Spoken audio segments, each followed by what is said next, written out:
Olá pessoal, sejam muito bem-vindos a esse bate-papo sobre estética. Eu sou o Douglas Venâncio, estou acompanhado aqui hoje da minha esposa, a doutora Josiane Cardoso. Depois ela vai se apresentar ali formalmente, mas eu queria me apresentar para vocês e falar um pouquinho da nossa história e de como chegamos até aqui. Bom, meu nome é Douglas Venâncio, tenho 46 anos, sou sócio proprietário da Clínica Transforme-se, uma clínica especializada em tratamentos estéticos faciais e corporais aqui na cidade de Campinas. Estamos instalados no Jardim Guanabara há cerca de 3 anos e o nosso propósito é elevar a autoestima dos nossos pacientes através das mãos da doutora Josiane Cardoso com os procedimentos que nós realizamos. Então gostaria também de falar um pouquinho da minha história brevemente, para que vocês conheçam um pouco mais. Eu estou nos bastidores da empresa, faço toda a gestão da Clínica Transforme-se. Minha formação é em marketing e hoje eu estou do outro lado dos bastidores da empresa para que a doutora Josiane possa estar à frente e conduzir ali os atendimentos dos nossos pacientes. E agora gostaria de apresentar ela, doutora Josiane Cardoso. Seja muito bem-vinda. Obrigada, é um prazer estar aqui com vocês, poder passar um pouquinho da nossa experiência, contar um pouquinho da nossa história.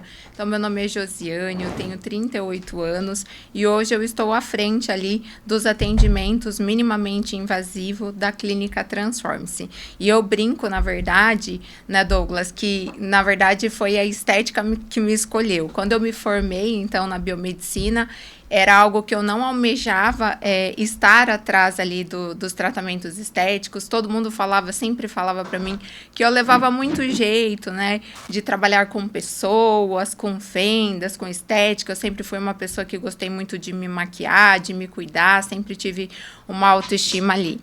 E, queira ou não queira, a vida foi me levando para um caminho. Eu queria trabalhar em indústria farmacêutica, trabalhar com vírus e bactérias, trabalhar mais especificamente ali em laboratório, mas, queira ou não queira, eu fui por um outro caminho. Algumas pessoas de tanto falar, eu falei, por que não dar uma oportunidade?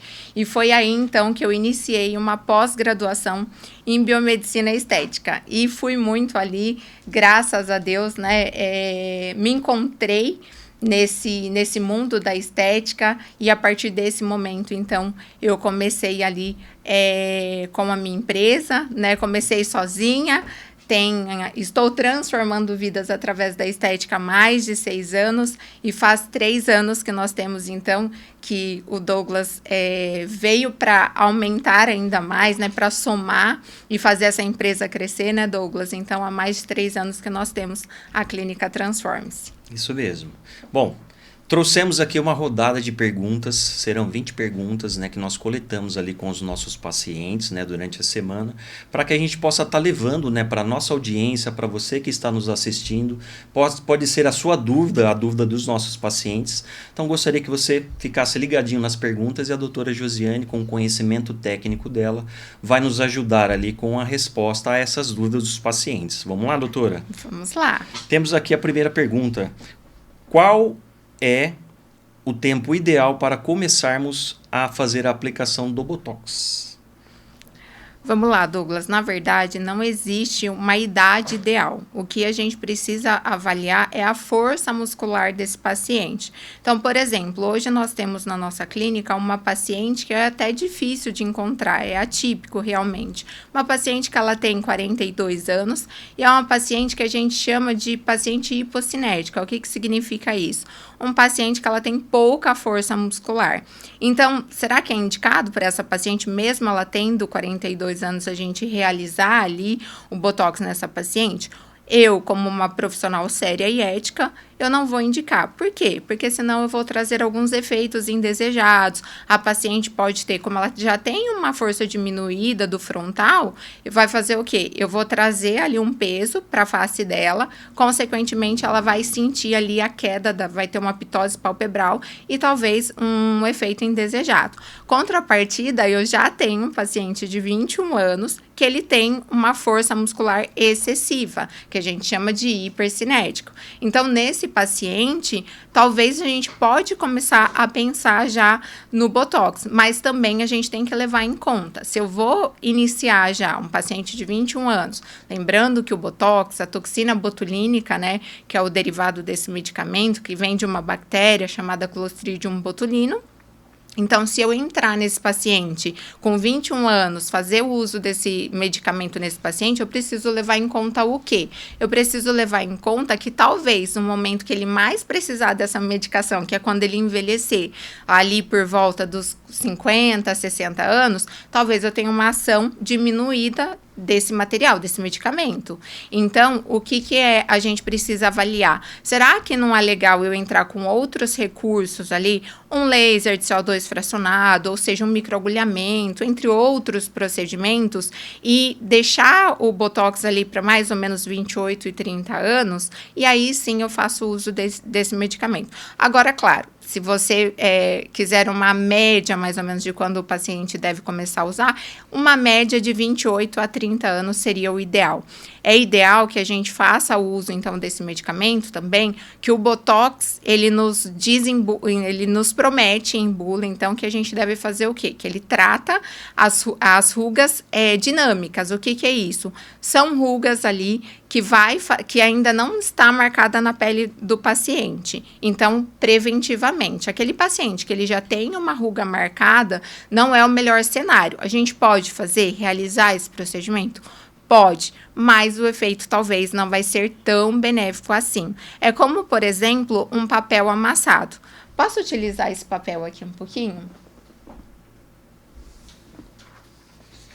Então, a gente tem uma folha de sulfite totalmente íntegra, né? Então, eu amasso essa folha de sulfite. Agora, tenta desamassar ela para mim.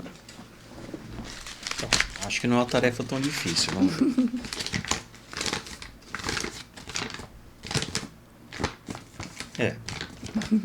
Você não consegue desamassá-la totalmente, ela nunca vai ficar como esta, por exemplo, né? Só que o que acontece? Esse paciente aqui já vincou, a gente pode entrar sim com a toxina botulínica, com Botox?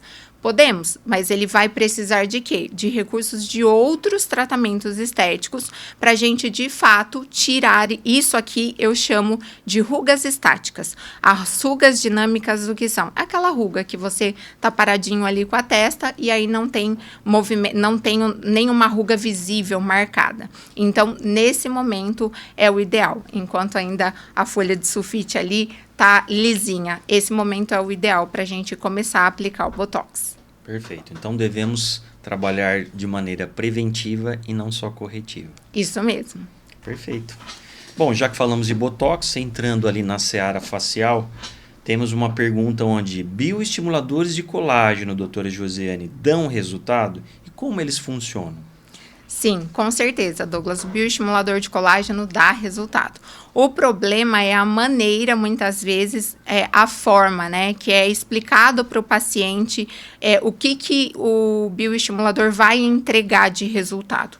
O bioestimulador de colágeno, o que ele é? Nada mais é, como o nome já diz, uma injeção de colágeno. Então, a gente injeta colágeno no rosto do paciente.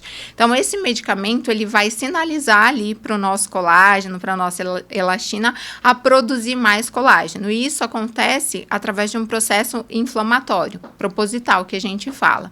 Então, através desse processo inflamatório, proposital, a gente começa ali a fazer mais estímulo de colágeno.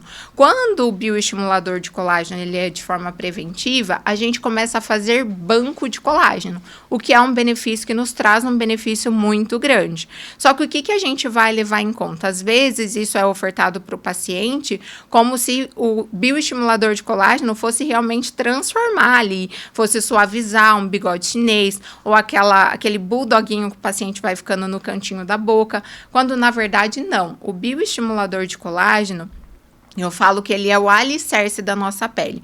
Então, pensa só, você trabalhou a vida toda, foi lá, construiu uma casa linda e maravilhosa, colocou os melhores móveis, os mais lindos papéis de parede. Você não vê e não valoriza, mas o alicerce está lá.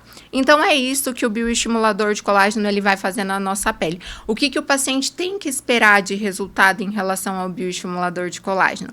É aquela pele, quando ele puxa, né? Antes dele fazer o bioestimulador de colágeno, a pele, ele sente que a pele está mais elástica. Então, quando você puxa, ela vem com mais facilidade. Agora, quando a gente faz o bioestimulador de colágeno, ela tende a ficar mais presinha na pele. Aí, sim, é muito legal. E a gente também coloca em pontos específicos ali para a gente deixar esse rostinho mais sustentado. Então, não adianta a gente pensar que o bioestimulador de colágeno, ele vai trazer um super lifting. Isso não é verdade. Então, é por isso que, às vezes, o paciente se frustra um pouco com o resultado desse procedimento. Mas, quando bem indicado e alinhado às expectativas, nós alcançamos ali um resultado muito satisfatório. E, claro, né, a gente precisa lembrar que procedimentos estéticos, quando a gente consegue associar outros tratamentos juntamente com ele, o resultado, com certeza, é sensacional.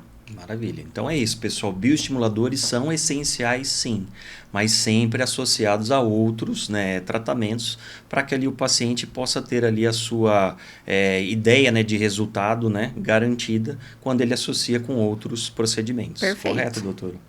Maravilha. Seguindo aqui então sobre as dúvidas, doutora, uma paciente nos pergunta: doutora Josiane, estou entrando na menopausa. O que isso pode afetar no meu envelhecimento?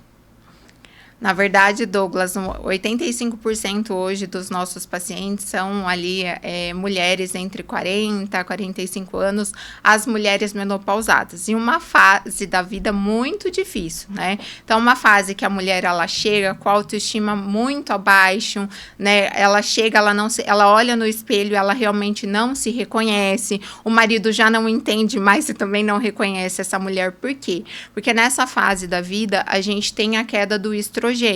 E o estrogênio, e falando mais especificamente no estradiol, que é ali um hormônio muito responsável na produção de colágeno e elastina. Então, quando a mulher ela chega para procurar um procedimento estético, por exemplo, ela já tentou fazer regime e ela não consegue. E o que acontece? A baixa desses hormônios faz com que ela acumule gordura abdominal, sem contar no rosto, né? Que ela fala assim, nossa, de uma hora para outra o meu rosto derreteu.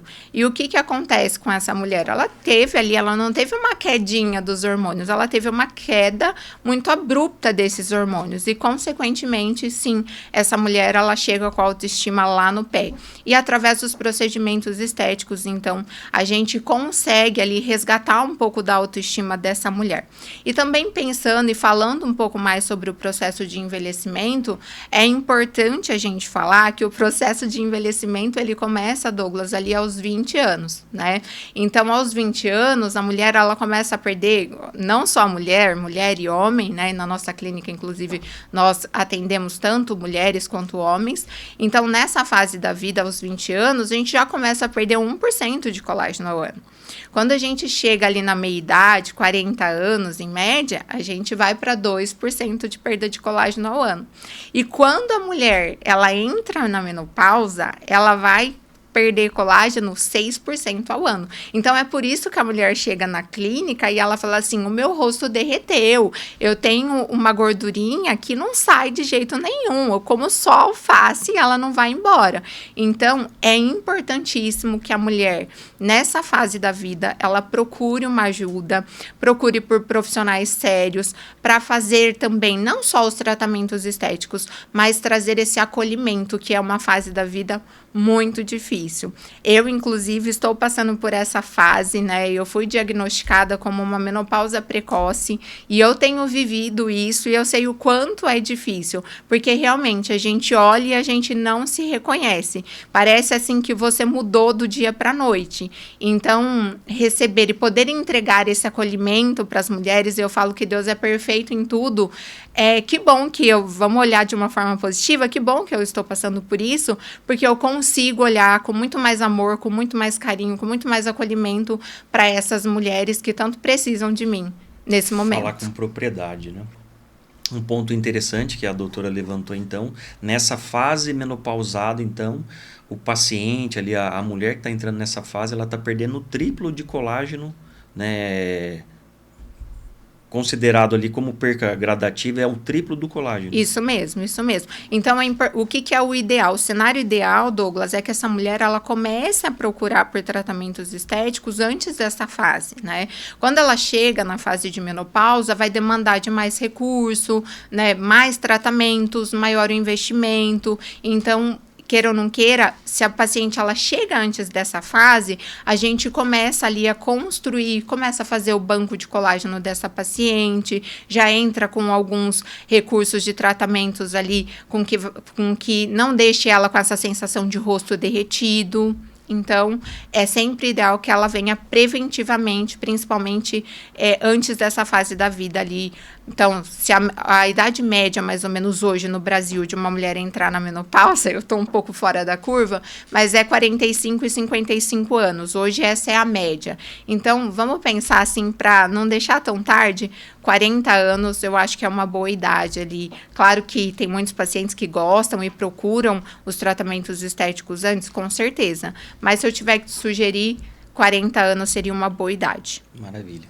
Então vamos deixar a nossa contribuição aqui, né, para quem está nos assistindo. Façam, né, os seus exames ali regularmente, anualmente, né, para que você possa estar acompanhando ali regularmente, né, como está o seu quadro clínico. Isso também favorece ao profissional, né, que vai poder acompanhar, vendo ali os exames, vendo, né, como está se comportando, né, o organismo. É muito mais fácil de dar um diagnóstico e também preconizar ali o melhor tratamento. Com certeza. Isso mesmo, né?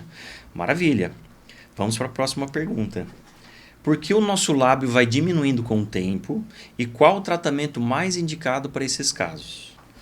Na verdade, Douglas, então, o paciente começa a ter essa sensibilidade de lábio diminuído ali a partir dos 45 anos, né? O paciente já começa a se queixar. E por que que isso acontece? Claro, a gente tem ali todo o processo de envelhecimento, mas uma das causas é que a gente tem um osso ali muito importante, né?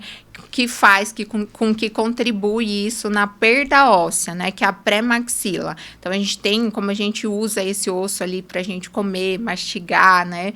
Então, ele vai embora ali, ele é degradado mais rapidamente. Então, nessa fase, o paciente sente que o lábio começa a ficar escondidinho. E como que a gente faz? A gente entra ali com preenchimento labial a fim de devolver o volume ali dos lábios, né? Hoje tá muito na moda a naturalidade, isso vem crescendo muito, já foi a moda dos exageros e graças a Deus isso vem caindo por terra. Eu preconizo muito por tratamentos naturais, então lá na clínica eu sempre vou começar, por exemplo, também a fazer um preenchimento labial com 1 ml, eu nunca vou começar a fazer um lábio com 2 ml, tá? E graças a Deus os pacientes também, eles já têm esse perfil, né? A gente já vem doutrinando os pacientes que menos é mais, então a gente vem construindo também um lábio bonito e harmônico aos poucos. Maravilha. Resultados naturais sempre é o melhor caminho. Com certeza. Maravilha. Doutora, é verdade que fumar e beber no canudinho pode acelerar o envelhecimento da região dos lábios? Sim, é verdade.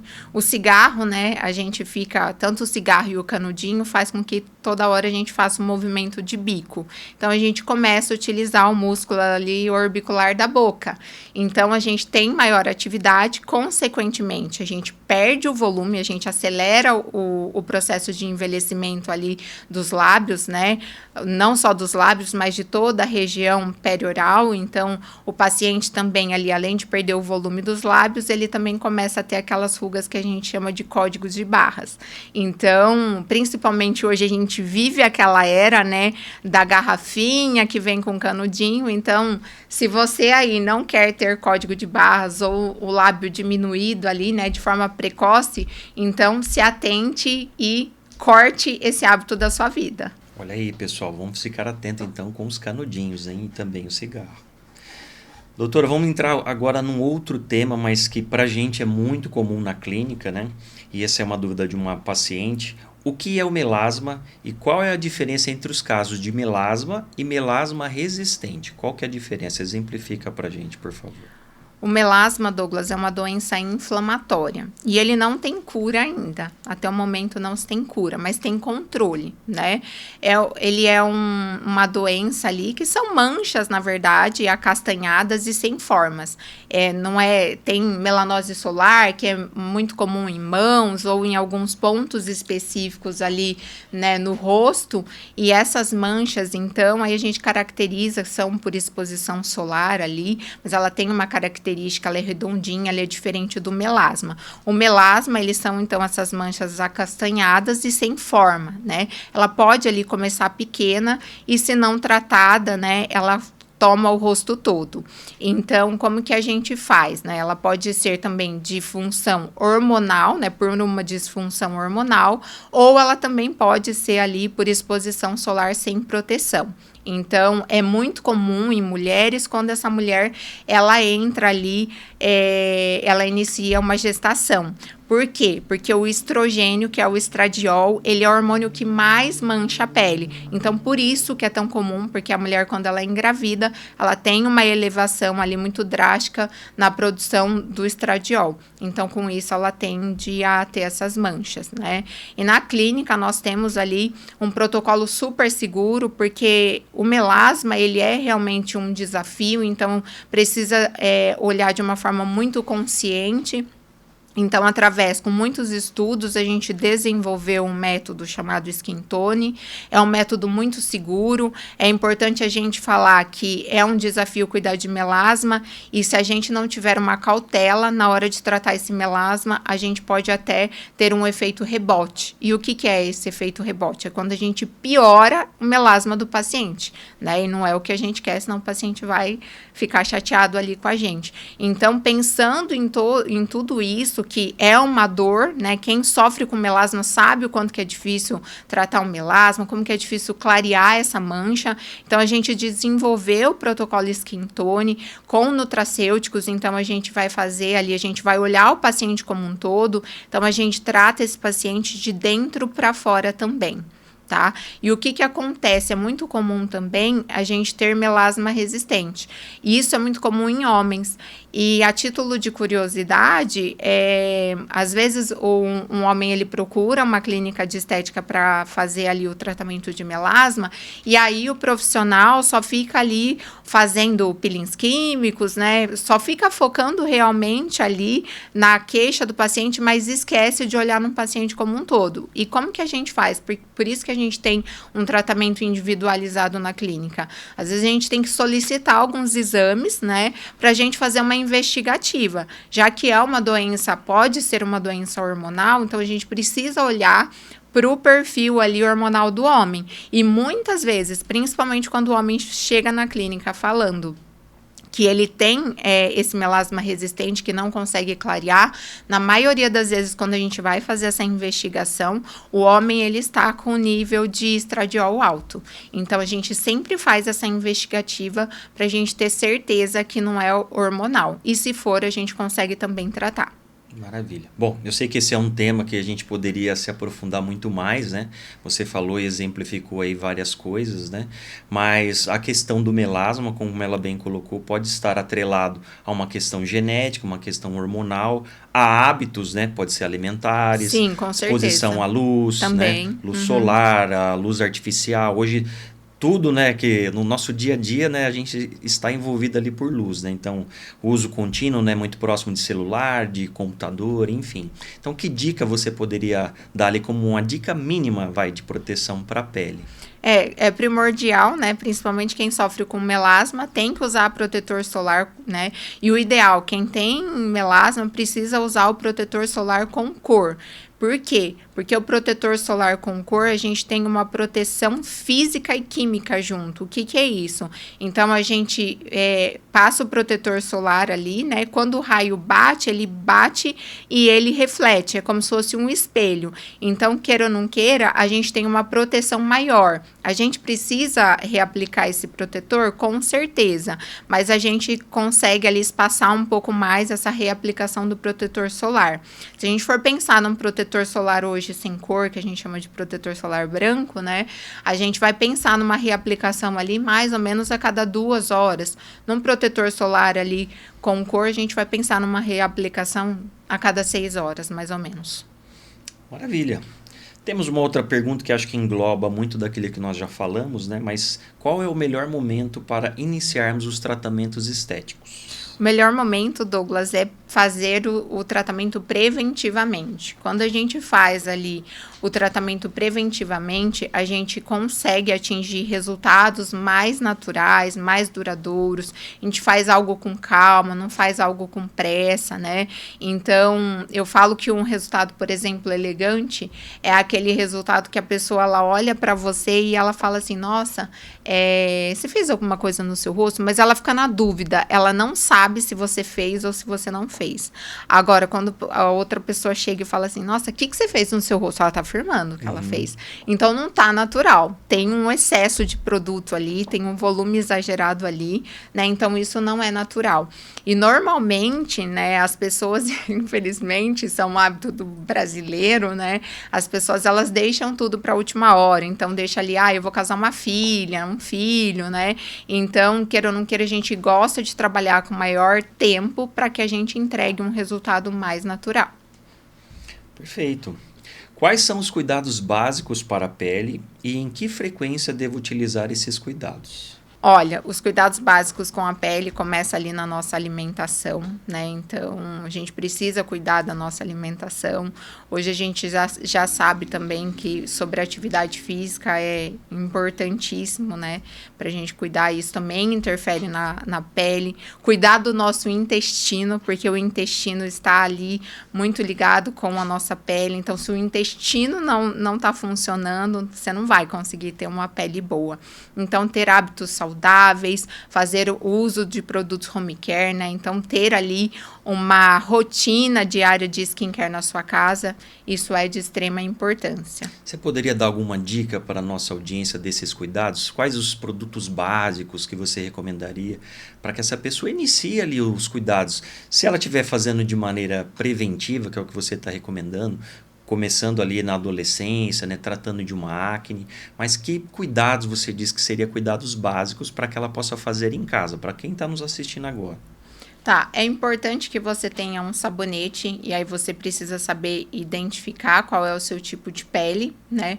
Utilizar um antioxidante, pode ser uma niacinamida, pode ser uma vitamina C, um hidratante, né? Eu brinco que uma pele hidratada, ela não quer guerra com ninguém. O protetor solar, que é primordial, né? E dependendo do seu tipo de pele, aí não é para todo mundo realmente, também pode ser utilizado ali um ácido retinóico, um retinol. Maravilha. Tem um tema aqui muito interessante que uma paciente nos colocou, que ela fala que a baixa de vitamina D no organismo pode afetar a ação do Botox. Isso é verdade? Com certeza, e eu vou explicar um pouquinho para vocês que já teve um caso ali na nossa clínica em relação a isso. Mas, na verdade, Douglas, a vitamina D, ela tem um papel importante, né? Então, ela também tem uma ação quando a gente fala em contração e relaxamento dos músculos. E, por exemplo, tem uma paciente nossa que ela faz ali a cada 4, 5 meses, ela sempre fez o Botox conosco, e ela fez o Botox, mais ou menos, foi pro retoque, tudo certinho, e com 37 dias, mais ou menos, ela entrou em contato, mandou uma foto para nós, e ela tava ali com os movimentos já todos restabelecidos. Então, perguntei para ela, né, se ela tinha sofrido algum tipo de internação, se tinha utilizado ali algum tipo de medicamento, antibiótico, corticoide, anti-inflamatório, e ela relatou que não. E aí, então, a gente começou a investigar o que poderia estar acontecendo ali com ela, né? Ficamos também na dúvida, poxa, será que também, de repente, o medicamento já não está criando uma resistência e tudo mais? Depois também a gente pode falar um pouco mais sobre isso. Mas, na verdade, perguntando, investigando, a gente descobriu que não era nada disso. Eu falei, olha, por via das dúvidas, vamos dosar uma vitamina D. E aí ela procurou um laboratório e fez a dosagem de vitamina D. E, para nossa surpresa, a vitamina D dela estava em 23. E aí, com isso, a gente fez a suplementação. Então, fizemos a suplementação, porque a gente não poderia reaplicar com 1,5 mês ali o Botox novamente nela. Então, fizemos toda essa suplementação de vitamina D por 4 meses. E depois eu refiz ali para ela o Botox novamente. O Botox durou normalmente. Então, sim, tem relação. Uma influência direta. Tem uma influência direta. E é importante até a gente falar sobre isso, que o Botox, ele tem um efeito vacina, que a gente fala. Então, por que a gente traz ali e orienta sempre o paciente que ele deve esperar um período de 3 meses para fazer uma nova aplicação? Então, por exemplo, se eu não tenho esse conhecimento como profissional, nossa, não pegou, eu vou lá e eu vou colocar de novo o medicamento nela para ver se vai pegar. Eu posso diversificar até com outra marca e tudo mais. Mas não, eu tenho que esperar essa janela de 3 meses, por quê? O nosso corpo, ele, como o Botox, ele é uma bactéria, então ele pode reconhecer e tentar combater ali aquela toxina, e aí o Botox não pega mais. Então, é por isso que a gente sempre precisa fazer um intervalo entre uma sessão e outra de 3 meses, mais ou menos. Nunca fazer antes disso, porque senão eu posso fazer com que o meu paciente ele venha a ter uma resistência ao Botox e nunca mais esse paciente vai conseguir utilizar, né, o Botox, porque não vai ter mais efeito nesse paciente. E uma coisa também, Douglas, que eu gosto muito de fazer, e hoje já tem estudos, né, falando muito sobre isso, é que a gente deve, como profissional, intercalar também as marcas, não ficar utilizando sempre a mesma marca de toxina, né? Botox, para quem não sabe, gente, é uma marca, né? Então, o correto é a gente falar sempre toxina botulínica. Então, o interessante é sempre a gente pensar ali em intercalar marcas entre si, para que o nosso corpo tenha uma dificuldade em criar essa resistência. Bom, pegando um gancho ainda em cima de Botox, o que você poderia falar para a nossa audiência para conscientizá-los de que o Botox não é o único tratamento para a prevenção, né, do envelhecimento? Né? Tem muita gente que muitas vezes nos procura na clínica, né? E quando pensam em tratamento, eles falam, gostaria de saber como que eu faço para fazer o Botox, porque começou a aparecer rugas, então ele acha que o tratamento e a prevenção do envelhecimento está pautada só no Botox. O que você poderia falar sobre isso? Sim, na verdade, eu não sei, né? Mas eu percebo que alguns pacientes, eles vêm até de outras clínicas e vêm só pensando que se eu fizer só o Botox, eu tô garantindo que eu não vou envelhecer, né? E na verdade não é isso. A gente precisa entender que eu falo que o Botox, ele é a cerejinha do bolo. A gente precisa de outros tratamentos estéticos ali para prevenir o nosso envelhecimento. Então pode ser ali um bioestimulador de colágeno, um preenchimento com ácido hialurônico, né? Então a gente, claro, cada paciente ele é único, então a gente vai pensar num tratamento individualizado, mas é importante que os pacientes eles tenham a consciência de que o Botox, ele não é o único procedimento quando a gente pensa em rejuvenescimento, né? A ação do Botox, isso a bula preconiza que ele tem ação neuromuscular. Então, ele vai tratar ali, né, função muscular. Então, quando eu falo em qualidade de pele, eu tô falando em quê? Em epiderme, que é aquilo que a gente toca, derme, né? Então, o que acontece? Se o paciente, ele fica ali só fazendo Botox, Botox, Botox e não se preocupa em fazer outros procedimentos, vai chegar uma hora também que ele vai falar assim, poxa, mas hoje o Botox já não pega tão bem em mim como antes. E o porquê que isso acontece? É que ele não tá levando em consideração que ele tá envelhecendo, a pele tá ficando mais fina. Então, pensa no neném, né? O neném não tem um bochechão? Então, tem muito colágeno, tem uma espessura dérmica ali muito espessa, né? Então, aquele neném ali, claro, não vai ter ruga nenhuma, porque a pele é muito espessa. Agora, gente, chegou ali, né? 55, 60 anos, algumas pessoas até antes disso, claro, né? Tem a predisposição genética de cada um. Então, o que acontece? A pele tá ficando fina, o paciente só tá fazendo Botox. Ele vai falar assim, nossa, mas o Botox não tá pegando mais em mim, ou não tá durando quase nada. Claro, vamos pensar no orbicular dos olhos, que são os famosos pés de galinha ali, né, que tem uma movimentação mais acelerada. Então, se a pele tá fina e eu só tô fazendo Botox, gente, eu sorri, o Botox não vai mais segurar, porque aquela pele tá fina, dobrou, né? Então, eu preciso de outros recursos, né? Principalmente quando a gente fala em região ali, né, de olhos, a gente precisa levar muito em consideração. A gente tem um tecido fino, né? Testa também.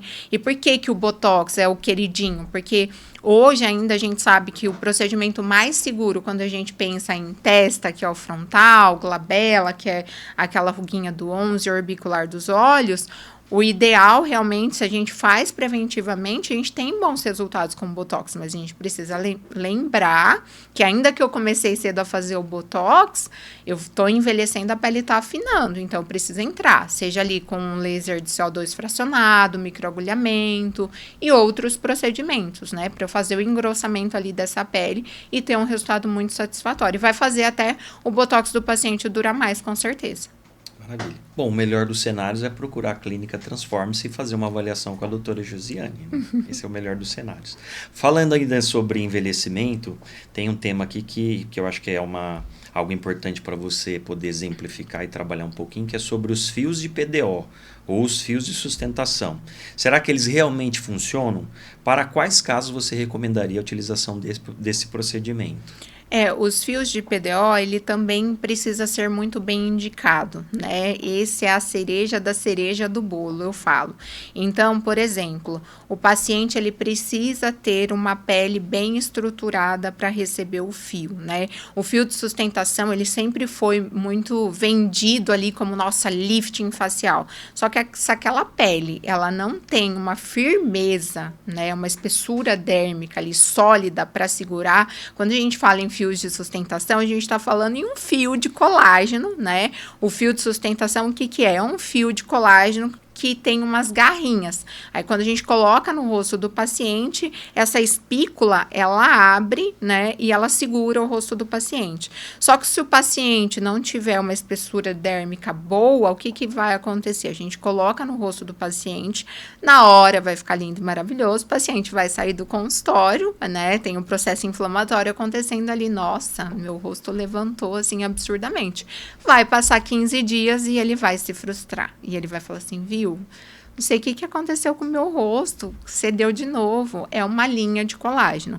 Então, assim, o paciente, primeiro, ele precisa fazer bioestimulador, ele precisa colocar ali ácido hialurônico, né, entrar com outros recursos e, por fim, aí sim a gente colocar ali os fios de PDO, os fios de sustentação. Um tema que eu gosto bastante, né, de estar falando sobre imagem, né, como nós comunicamos, né, a nossa imagem, né?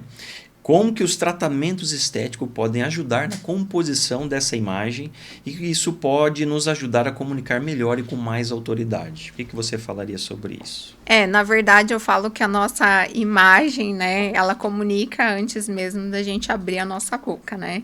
Então, eu falo principalmente, acontece muito na clínica, né? Às vezes a gente pega um paciente ali mais jovem, por exemplo, que foi promovido no trabalho e tem ali um rosto mais angelical, né? Um rosto mais com formato mais arredondado e tudo mais. Então, o que esse paciente ele chega, ele fala, nossa, eu quero passar um ar de autoridade, né? Porque tem um rosto muito angelical, principalmente quem está em cargo de liderança. E sim, isso é possível a gente fazer através da harmonização facial. E o que é a harmonização facial? É um conjunto de procedimentos ali que a gente vai trazer, né, uma perfiloplastia ideal. Então, a gente vai colocar as linhas de acordo com o momento que aquele paciente está vivendo. Então, se ele precisa de um posicionamento, né, trazer ali uma imagem mais séria, né, de líder realmente, principalmente falando em um homem, quais são as linhas que esse homem precisa ter? Uma mandíbula mais projetada, mais quadrada, né? Um malar, que é essa região aqui mais plano, um queixinho mais largo. Então, isso vai trazer ali um ar mais sério, né? Mais imponente. Então, a nossa imagem, ela comunica e, com certeza, a harmonização facial, ela veio para contribuir, ela vem com tudo e cada dia mais, né? É diferente ela ficou queimada há um tempo atrás pelos exageros, mas é possível a gente fazer uma harmonização, eu falo que é uma harmonização facial consciente é realmente uma harmonização e não uma demonização, né? Porque a gente vê alguns casos realmente que não dá nem para falar, chamar de harmonização. Então, sim, posicionamento de imagem faz total diferença, né? Principalmente quando você ali é um empresário ou está num cargo de liderança que você precisa passar autoridade. Então, os tratamentos estéticos podem te ajudar com certeza. Então, se você aí que está do outro lado, né, precisa passar essa imagem, faça uma avaliação conosco que eu acho que vai te ajudar. Maravilha.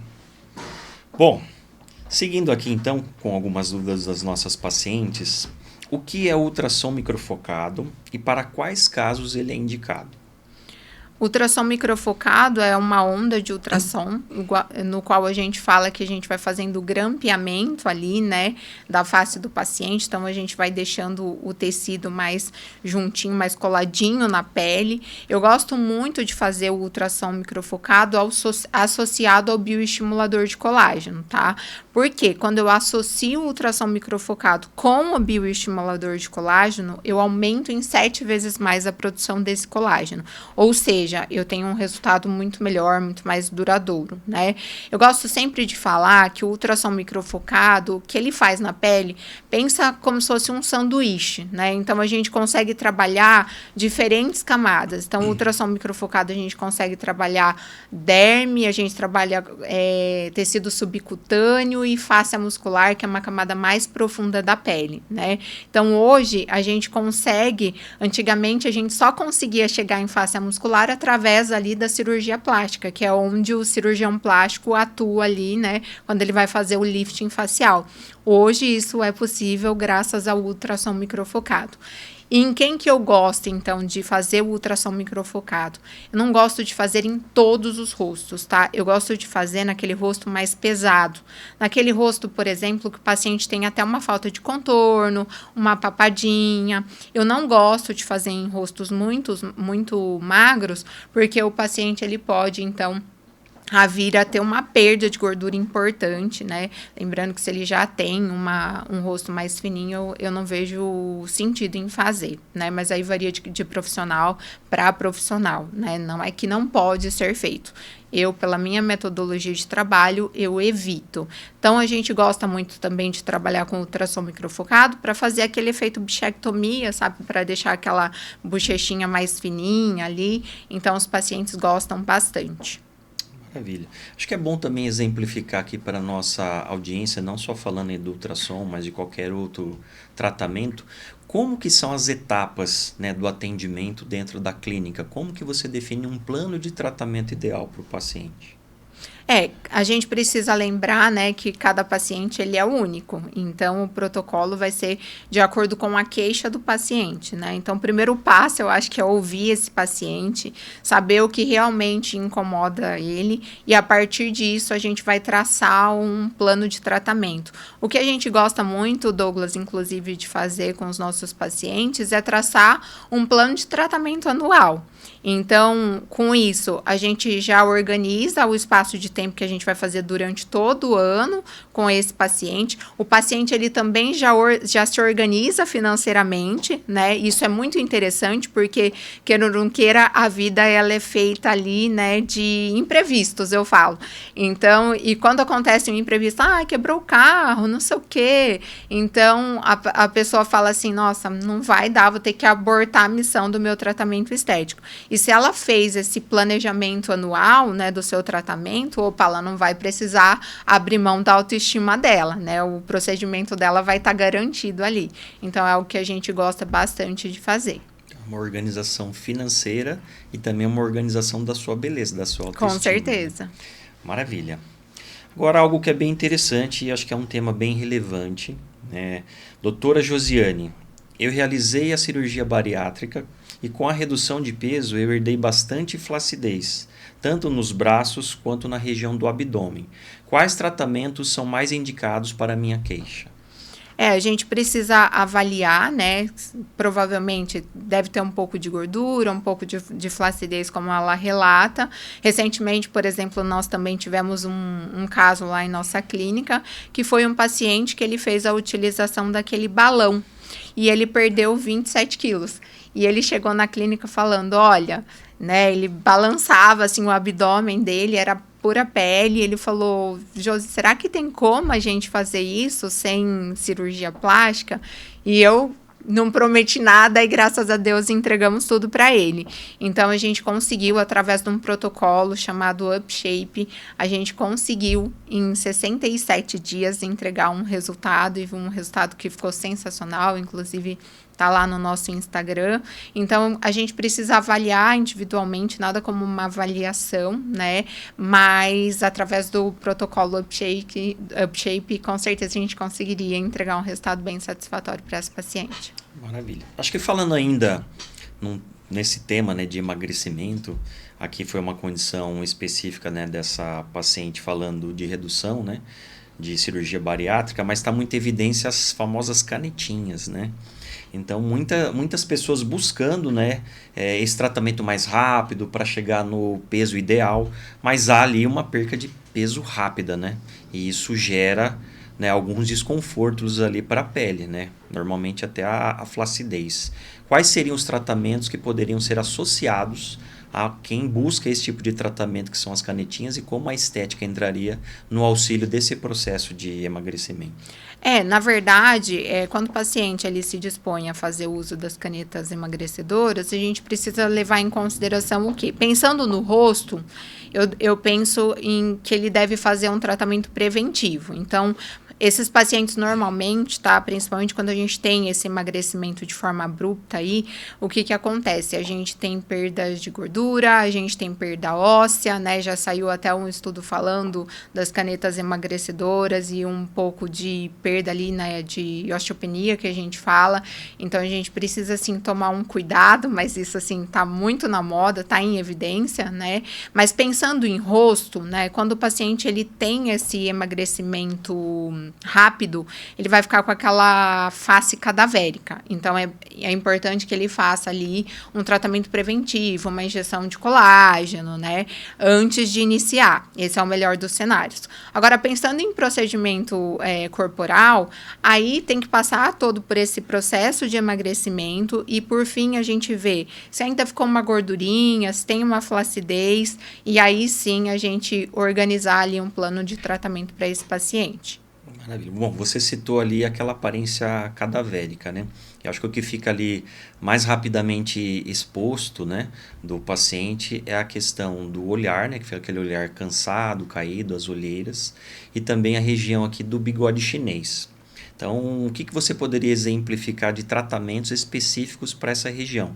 Região dos olhos e a região do bigode chinês. Bigode chinês, Douglas, eu falo que é sempre um desafio a gente explicar e conscientizar o paciente, né? Porque o paciente que ele chega na clínica, ele fala, eu só quero tratar o bigode chinês, né? Só que ele não sabe, isso cabe a nós profissionais falar que tem uma cascata de coisa acontecendo ali, né? Então, para acontecer o bigode chinês, a gente tem estruturas desde aqui do temporal, que são estruturas importantes, que vêm escorregando. Porque o envelhecimento, o que ele é? Ele é o escorregamento ali da nossa face. Então, eu gosto muito de dar um exemplo, quando eu vou tratar bigode chinês, o que é? Pensa só, eu tenho uma mesa com 6 lugares. E aí, eu fui lá, eu comprei uma toalha de mesa com 8 lugares. Eu vou ter sobra de toalha de mesa, de tecido, certo? É isso que acontece com a nossa pele. Eu não tenho a estrutura, que é a gordura, que é o osso. Então, consequentemente, eu vou ter o quê? Eu vou ter sobra de pele. E essa pele, ela precisa o quê? Ela chega num lugar para ela se encostar ali, certo? Então, para onde que essa pele ela encosta? Ela encosta na onde? Aqui, faz o bigode chinês. Então, no nariz, no cantinho da boca, que é a formação da linha de marionete, né? A olheira, então, o tecido vem e começa. Então, todas as queixas do paciente, quando ele chega falando ali que ele tem aquela sensação cansada, é porque as sombras, elas estão na parte central da face, que é onde a pele achou um espacinho para ela se encostar, né? Então, a gente precisa entender que o bigode chinês a gente precisa tratar desde o temporal, aí a gente vem sustentando o zigomático malar, que é essa região aqui da bochechinha, pensando numa marionete, que é o cantinho da boca, às vezes a gente precisa reestruturar a mandíbula, porque a pessoa vai perdendo o osso, e aí, consequentemente, a pele vem vindo para frente. Então, marionete parece que não, mas é também um desafio em consultório, porque a pessoa, ela chega e ela fala assim, mas eu só quero tratar isso aqui, ó. Mas ela não entende que ela perdeu o osso aqui e está escorregando para cá, né?